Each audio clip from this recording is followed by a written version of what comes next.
Olha, eu tava com raiva de você. Eu percebi. Eu só não entendi o motivo. Eu sei que parece errado, mas é difícil ver você se dando tão bem. Acho que sempre gostei de saber que eu estava melhor do que você. Bom, se teve vídeo sobre a incrível redenção do Rigby, por que não fazer um vídeo sobre a, entre aspas, queda gradativa do nosso querido passarinho azul dentro de apenas um show? Já que se tu, assim como eu, assistiu esse desenho maravilhoso, essa obra de arte que é apenas um show, deve ter notado a forma com que o Mordecai em algum momento da obra saiu de um personagem da hora, gente boa ali, que era o favorito até pra maioria do público, pra acabar se tornando um cara babaca, invejoso e bem egoísta em certos pontos. Alguém completamente quebrado, carregando o enorme peso das suas angústias, dos seus arrependimentos, culpando os outros por tudo e não sabendo ao certo como lidar com tudo isso, que obviamente prejudicou muito as relações dele com pessoas que realmente o amavam, com um amigo, com a namorada, e, bom, essas pessoas queriam o melhor pra ele. E é muito louco como o Rigby foi saindo de uma pessoa egoísta e arrogante pra se tornar alguém melhor, enquanto com o Mordecai aconteceu exatamente o contrário. E isso mostra bem como as nossas escolhas não somente determinam aonde a gente tá, mas também nos moldam. Só que em qual momento do show essa queda aconteceu? Como ela aconteceu? Por que aconteceu? Pode ficar tranquilo aí que hoje a análise é coisa de maluco e muito em breve a gente vai entender tudo isso aí.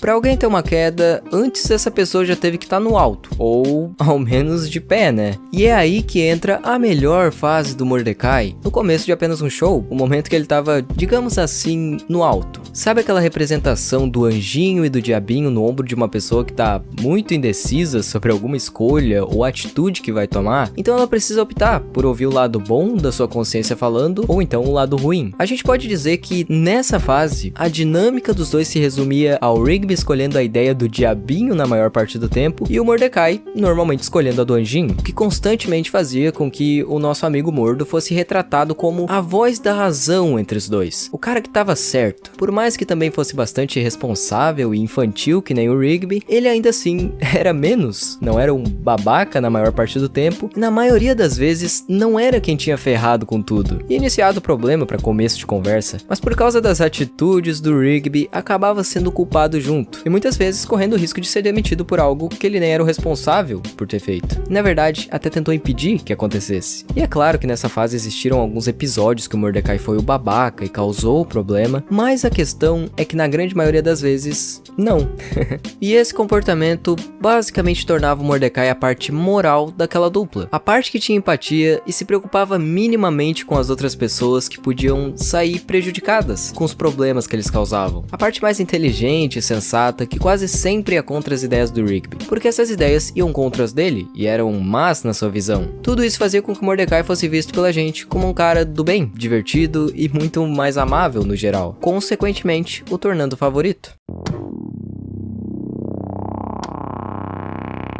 Então chegamos à segunda fase dessa queda, tudo aquilo que foi gradativamente fazendo com que o Mordecai se distanciasse cada vez mais do que ele foi na primeira fase. E eu sinceramente acho que o acontecimento que marca o início disso é o fim repentino do relacionamento dele com a Margaret, onde ele entra em uma fase de depressão e demonstra uma falta muito clara de significado na vida e de motivos para ser alguém melhor. E esse relacionamento fez o Mordecai parar no tempo, mostrou como ele era capaz de esquecer de si mesmo e de atribuir toda a sua felicidade a uma pessoa. E justamente por conta dessa paixão obsessiva ter ficado muito mal resolvida no coração do mesmo, que o relacionamento seguinte dele com alguém que realmente o amava pra valer e tinha tudo pra dar certo, se tornou algo tóxico e um completo caos. Algo que só acabou machucando ele e principalmente a CJ, porque não houve tempo bastante pro Mordecai conseguir seguir em frente, superar aqueles sentimentos e crescer. Foram relações que começaram da maneira errada em momentos péssimos da vida dele e acabaram cobrando um preço muito alto na mente e no coração dele quando acabaram de um jeito caótico. Custaram muito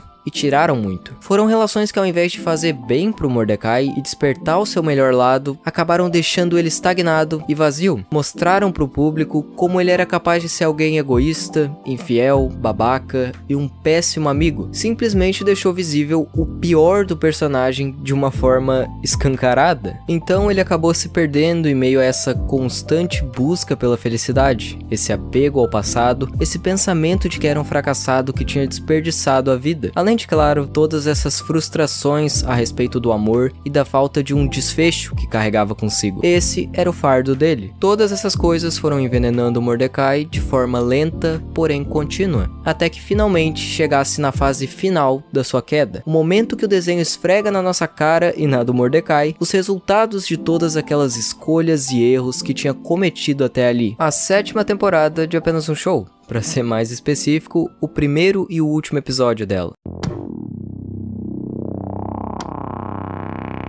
O primeiro episódio da 7ª temporada de Apenas um Show se chama Tocolândia e fala sobre como Mordecai foi parar em uma cidade que só podia ser habitada por pessoas que tinham tomado um fora e não tinham tido sorte no amor. Nessa cidade, ele supostamente poderia esquecer e deixar tudo isso pra trás, mas na realidade não passava de um lugar deprimente e miserável, onde as pessoas iam simplesmente pra desistir e ficar lá pra sempre. Esse episódio retratou bem como Mordecai tinha chegado ao fundo do poço e continuava fugindo do passado em vez de tentar superá-lo. Retratou como ele queria evitar a realidade, as suas escolhas e fugir de todos os problemas se mudando para um lugar diferente, na esperança de que isso resolvesse tudo e impedisse ele de sofrer mais. E buscar um lugar diferente pode sim ajudar muito com os nossos problemas, só que aquele lugar não era nada saudável, só iria piorar as coisas, além de que o Mordecai não iria conseguir fugir dos seus problemas indo para lá, porque o problema estava nele. O fardo ainda iria o acompanhar aonde quer que fosse, e se ele não levantasse e lutasse contra os próprios demônios, a verdade é que ele iria sofrer para sempre. E aquela decisão de ficar em um lugar que iria prejudicar ele e potencializar todas as coisas ruins que o cercavam, só iria gerar mais arrependimento no futuro, ou talvez nem existisse futuro.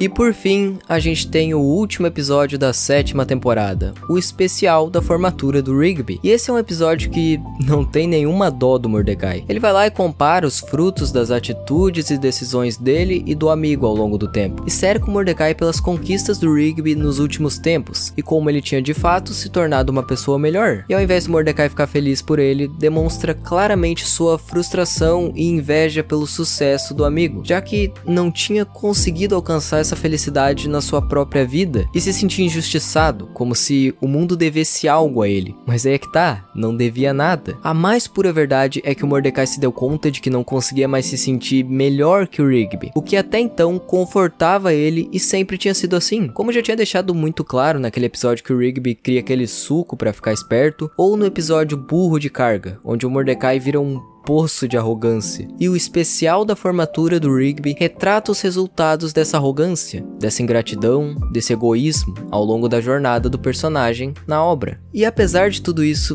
eu tenho que vir aqui dizer que o Mordecai é o meu segundo personagem favorito dentro de Apenas um Show. Eu acredito que ninguém é 100% mal ou 100% bom o tempo todo, e por esse vídeo ser exclusivamente sobre a queda dele, é óbvio que eu foquei mais no lado mal. Só que o Mordecai diversas vezes já demonstrou também ser uma pessoa muito boa e um cara muito brabo no geral, como por exemplo quando ele salva todo mundo do urso mortal de uma forma heróica pra caramba, ou quando ele arrisca a vida dele pulando na lava pra salvar o Natal, ou então o episódio O Vocelente em si, que mostrou pra gente que ele era capaz de ser um grande amigo. Enfim, o cara tem seus momentos e com certeza não são poucos, mas ele também teve a sua queda dentro da obra, como eu mostrei aqui. Só que diante de todas essas falhas e relacionamentos complexos, talvez ele seja o personagem mais humano dentro de Apenas um Show. Quando te ouvi passando vergonha lá no palco, percebi como fui injusto. Acho ótimo você ter se esforçado para chegar aqui. Está se formando no ensino médio. Conseguiu!